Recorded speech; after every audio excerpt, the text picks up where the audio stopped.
thank you guys for being here. I think this is going to be a great regional, and thank you to the city of Spokane and all the work that goes into making an event like this really spectacular and elite. And so we're excited to be a part and just appreciate all the people that have poured so much into it.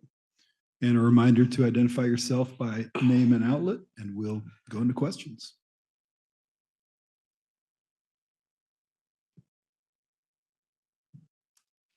Austin Getz with KHQ TV here in Spokane. Coach, we've had the NCAA tournament here before, men's and women's, but I don't think we've ever had a field with this much talent and this deep. For you, as a fan of the game, as a coach, as a competitor, even on the other side of the bracket, when you look around and you see the players and the names, I mean, what comes to mind when you see how much talent is here?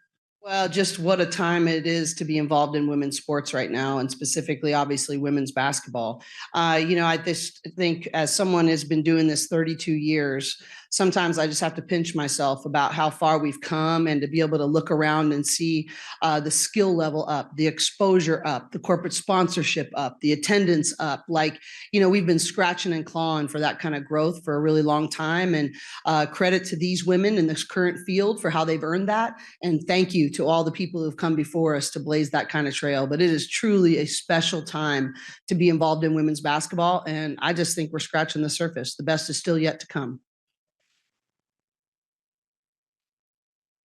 Coach Grigley with the Spokesman Review newspaper here in Spokane.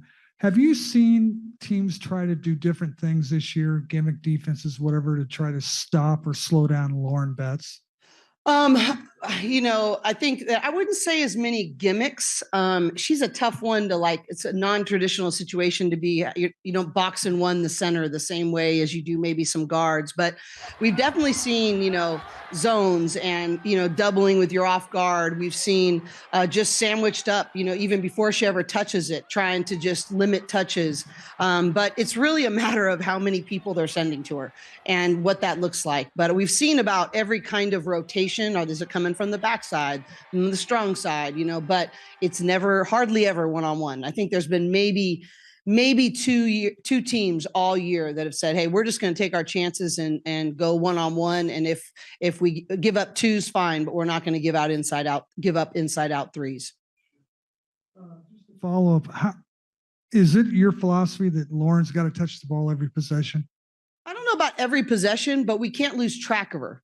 I think that sometimes if she doesn't touch the ball, maybe we're creating something else because we're reading the situation really well. So as we come down, one of the big things I get really frustrated with our team is if we miss her in transition. If we get great stops and we are unaware that that's probably our best chance to get a one-on-one opportunity, that frustrates me. I think we should try to get her a touch every single time in transition off a missed basket stop that we've gotten at the other end. But I think the great luxury of having Lauren is that she also creates really good opportunities for our other players. So I would much rather them read that scenario. We always say no robots allowed. We want to have them be basketball players that are reading situations and making plays out of that. And Lauren gives you a great opportunity to put teams in rotation every single time down the court. It's just a matter of reading how those are coming and how we, capitalize that for somebody else. Hi, Cori. Kendra Andrews, ESPN. I have two questions for you, if that's okay. To start off, the Bruins haven't made the Elite Eight since 2018, and I know that you guys have bigger aspirations than that, but how, just big would that be to cross that hurdle again? And what about this specific group that you have makes that something that you feel is achievable? Well, it's obviously really, you want to make those next steps. We have a competitive staff and team, and they want to, like you said, we have bigger aspirations and we know where we've been and where we want to go. But honestly, I want them to focus on the preparation. I've told our team this story many times, and it's sort of one that gets passed down. But I remember Elena Beard came and spoke to our team. This was a long time ago, but she told the story of being in a Game 5 in the WNBA championship at Minnesota, sold out crowd. And she asked herself two questions. Have I done everything under my control to master my craft? And have I been an elite teammate? And she told herself she could answer that question, yes, to both. And so she told herself, surrender the outcomes and play in freedom. And I want our players to have complete focus on mastering their craft and being elite teammates with and for each other. And then that gives them the best chance to go back to an Elite Eight, go beyond to a Final Four, to compete for a national championship. I think when you focus on what will that mean to the program? And is that going to be pressure for me? I actually think it takes away from the freedom to maximize your performance in the present moment. And so would it mean a lot? Absolutely. Are our eyes focused on the standards of what it will take to get there? Yes. But I really just want us to stay present on being 1-0. My second question, you're obviously such a voice for women's basketball and just how much the sport has grown, as you've been saying. Sorry.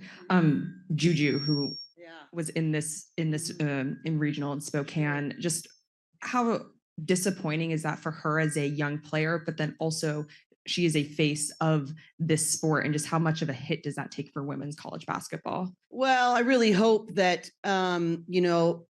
she's been wonderful in sort of taking the mantle and really being the face of women's basketball.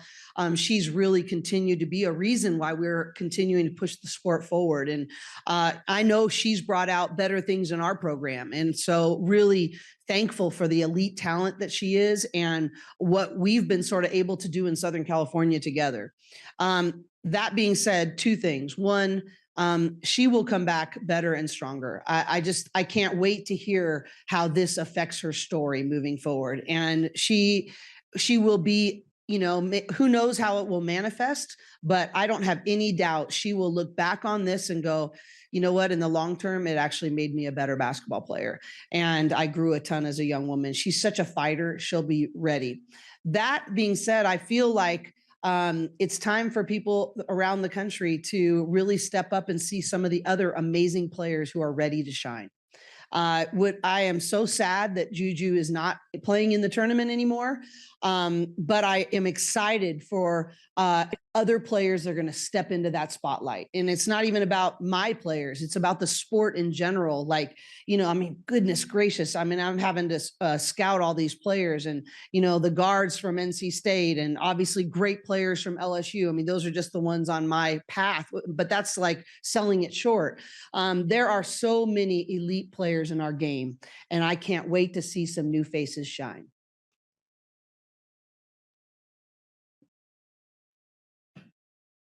Hi, Cori, Maddie Kenny with the New York Post. I know you mentioned the Elena Beard story, but being the #1 overall seed, having that target on your back and that pressure that comes with it, how do you keep your team mellow-headed and not let it get the best of you? Yeah, mellow-headed. I like that. I think the reality for me is usually when things like this that feel like pressure, first of all, is a privilege. Like, how many people would love to be in our shoes? And Coach Tasha leads our mind gym or our mental conditioning. And she said something yesterday when she was taking the team through some mind gym exercises that you're going to be great because your preparation is always going to be greater than the moment.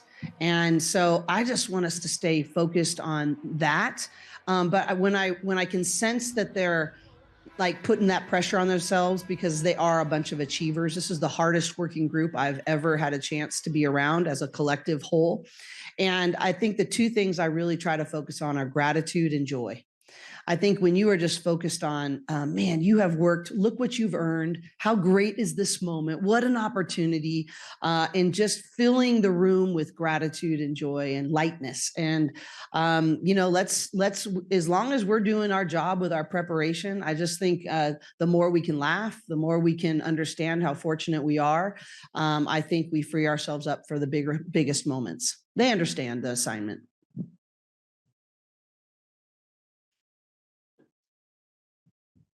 Hey, Coach. Brendan Potts, World Exposure Report. Good to see you. I wanted to ask about Angela. She's kind of been an unsung leader for this team. How has the growth of her leadership impressed you this season? Yeah, that's the thing about our team is someone asked me the other day about what's been most fun for you to watch this team. And I think it's celebrating all the unsung heroes, the people that have made really selfless choices for the betterment of the whole. And I think Angela is one of those. Angela is one of the most skilled, four players and swing players in the entire country. And she has just been so willing to be like, hey, what does the team need from me?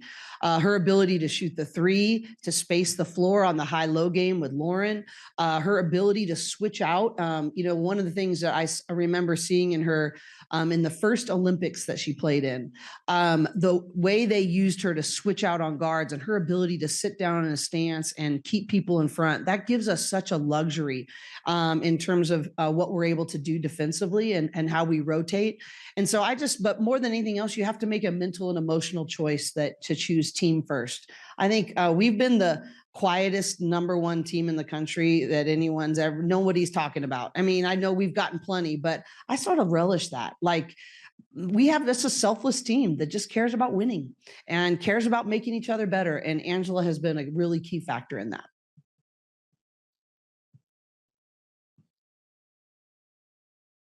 Hey, Cori. Hi. You mentioned this earlier in the week that you just love watching the way Ole Miss plays defense. And I was wondering if you could elaborate on what is it specifically that they do?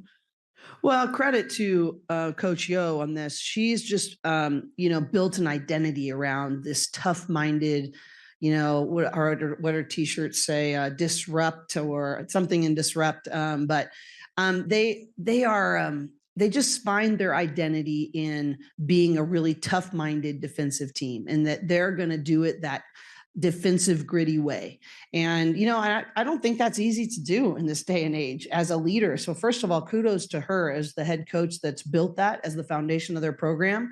But just watching on film, that's been our total focus, is that what are we going to do to be able to attack to our strengths versus that tough-minded defense? And, everything. And obviously we've been paying attention to their team just because we're still Christine Walla fans. So we've probably watched more games throughout the year, just celebrating her next part of her journey. So I feel like I did have a better sort of sense going into this game than maybe I would have otherwise. But they know who they are and they know how they're built. And so I think other than rebounding, I would say our ability to take care of the ball and get paint shots against that tough-minded defense are really the keys to the game. Eden Lassie, Hoops HQ. Obviously, Kiki is such a talented player, and we've seen, a lot of her leadership in the way that she called that players only meeting after the loss to USC and things like that. But what does she do behind the scenes that really makes her special in your eyes? Well, it starts with her work ethic. It starts that she has built a culture of work in our program that has been absolutely contagious. I've had multiple WNBA coaches come through and go, the way that they work before and after practice with such consistency and across the board that doesn't happen very many places. And that credit goes directly to Kiki. I think the second thing that's been so fun to watch in her growth is she's always been a performance leader and leader by example. But Coach Shannon has done an incredible job in our Leaders in Training program, our LIT program, helping her find what does her influence and voice look like. And it can be unique to her. And so helping her find what does it look like for Kiki Rice to be the most impactful and influential leader. She's going on a journey, but she's making sure she's bringing people with her. And that's been really fun to watch her find her voice and influence. And really, I give Coach Shannon a lot of credit for that. Jim Allen, spokesman review. Speaking of injuries, Charlize Ledger-Walker has been in your program for a while now. How is she handling her situation, and what are you hoping to see from her down the road? Well, let me just tell you that, we have a potential to have everybody back next year. And I'll tell you, one of the motivating factors of that is everybody is excited to play with Charlize Ledger-Walker. I just such a credit to her character. She's the mother of the team right now. She is one of the most trusted people. She's had such an incredible impact, and she's never played a game yet. And she actually just started practicing a few weeks ago. And so we are so excited about the way that she's going to impact our program. She already has on so many levels, but I had to pull one of our players aside the other day and go, you can celebrate Charlize for months to come in the off season, but let's celebrate the people you're going to play with right now. Okay. First. And she, oh yeah, I lost track. It's just so fun. And so Charlize is just, I mean, she's going to be one of the most elite guards in the country, and she's been an incredible addition to our team. And we're really excited to help her see that impact in between the lines as we have seen it behind the scenes this year. Thanks. Chantel Jennings with The Athletic. Cori, you guys are obviously in a time of year right now where you can only focus on what's in front of you, but the basketball world keeps spinning and the portal opened this week. You're a program that has benefited from the transfer portal. I'm curious in this time, how as a staff you balance both transfer portal recruiting and Sweet 16 prep, and then kind of more broadly, I know that the timing changed. It opened after the selection show last year. Now it opened this week. Like, is there a better time of year for this to happen? Yeah, and it's a little dangerous for me to get into this, but I do think an unintended consequence. I thought it was good that we moved it back, I guess. But an unintended consequence that I think is that it's also affect the coaching carousel. I think we have been rushing hires so that we could get people in place before the portal, which has distractions from their current teams, which has, it's just a tough thing in addition to portal situations right now. And I am going to be advocating in the offseason that we make another shift. I don't think it's in the best interest of our game, in the best interest of our kids, in the best interest of our coaches to have that being a distraction in the most magnified time. We need to have our focus on finishing this tournament in the most exceptional way. And I think the timing is taking away from that. I'm very fortunate because who knows? You never know until the season's over, but I don't have as many spots to be doing that, but I have been on the other side of that. I remember being in the bubble and doing Zooms with portal families at the same time I'm prepping for a game the next day. And I just can't see how that's really a good idea. So I think we made a good step, and I honestly didn't anticipate the part about the coaching carousel and how much that would affect things. But I'm seeing it and hearing about it everywhere. And I think that's something we got to address immediately. All right. Thank you, Coach. I appreciate your guys' time. Welcome. So that is Cori Close trying to get her team to the Elite Eight for the first time since 2018. First two games have gone quite well, 84 points per game, and outscoring their first two opponents, Southern and Richmond, by nearly 28 points per game. Remember, they blew open the Richmond game after it was tied at the half. Lauren Betts, 30 points and 14 rebounds. You see her there against the Spiders as UCLA has played extremely well for 3 of the 4 halves so far in this tournament. Again, getting set to take on Ole Miss tomorrow in Spokane. The winner of that game gets the winner of LSU and NC State. That game is also tomorrow night in Spokane. So that the situation for the Bruins, one of 3 Big Ten teams that is in the Sweet 16. We're awaiting UCLA players.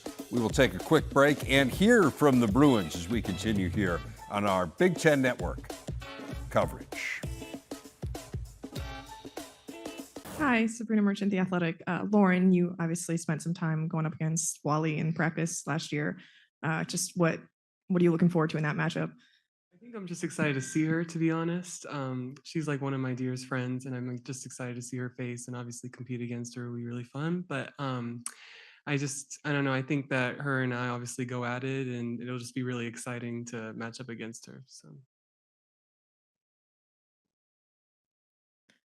Lauren, for you, Kiki's obviously such a really talented basketball player, and we've seen a little bit of her leadership. But for you playing with her, what does she do that makes you better?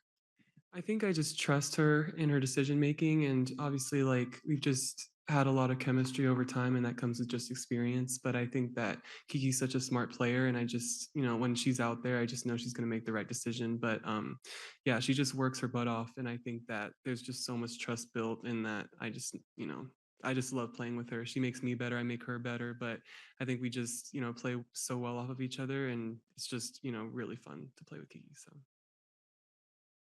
Taking to win with the LA Times for Kiki. You guys are back here at the Sweet 16 again. What kind of lessons did you learn from your freshman year, your sophomore year to now get you in position to potentially get over this hump for this program? Yeah, I just think the experience that, you get from playing at this stage in this environment, every team is really good and you got to be prepared to give it your all and go out there and win. But I think that feeling of not, coming out here the last 2 times and not having won, really is like a sour taste in all our mouths. So just, I think the extra competitiveness and the energy that we'll play with because we don't want to have that same feeling again.